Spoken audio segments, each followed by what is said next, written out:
there are so many people who want to see you, want to meet you, want to be with you. There are so many people who are waiting, suffering, and hoping for a better day. And as we sit at home thinking about the latest phone, trying to figure out what to do next, thinking only about that last text, selfish, self-consumed, presume that we will have our next big meal, not giving a damn about those kids our age who are scared, hungry, and hoping for a better day.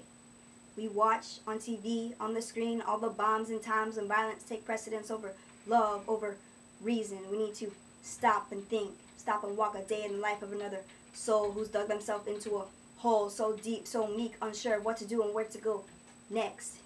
Yeah, so I say, you say, we say that we care, we say that we share, and that we love one another. We say that we love one another and that this guy is just like my brother.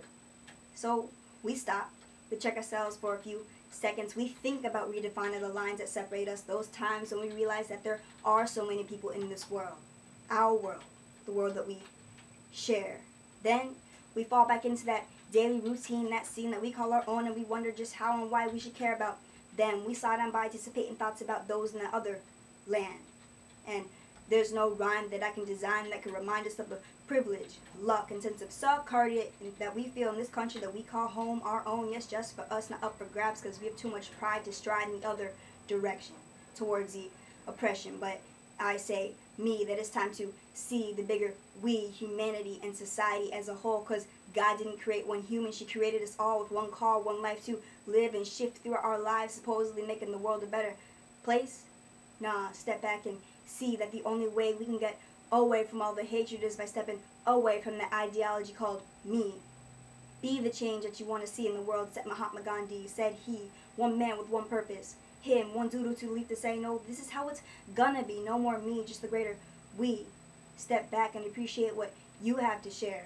Love, peace, and happiness. But he wasn't the only he. We have to be mindful of the fact that we can walk freely because he had a dream. A big dream, one that we'll never forget, but I bet that we don't know the dream's whole history, because today we celebrate the life of a man with a plan to span the idea of equality, opportunity, and security for all, defeat adversity, not just for me or for he, but for all, Black, Latino, Asian, Caucasian. We failed to understand how we took a stand for the liberation of us all, America, a united front for the first time we tried to achieve. And it is time for our generation to invoke the change and set the stage for the future, our future. Create a place in which we can live amongst one another, singing Kumbaya. Like Gallo said, it is time to progress and express our ability to make a difference.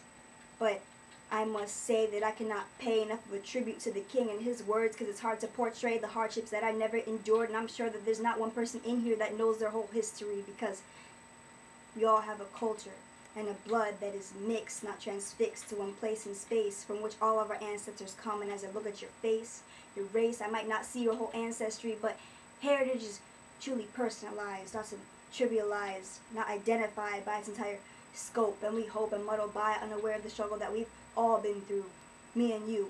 Maybe not recently, but surely a part of history. And diversity is such a beautiful thing. I hate to bring up the oppression, but let's talk about the insurrections, the Jews, Irish, Black, Latino, and Asian. What about the women and gays, those who had to pay much of the same toll that our ancestors had to bear?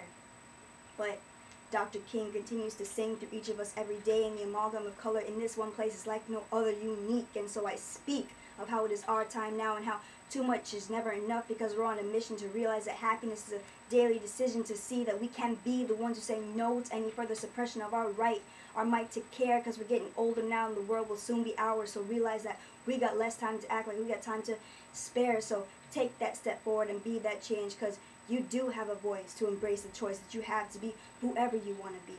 There's nobody that can strip you of your pride, your ancestry. So do us all a favor and be that change in the world. Our world is the world that we share.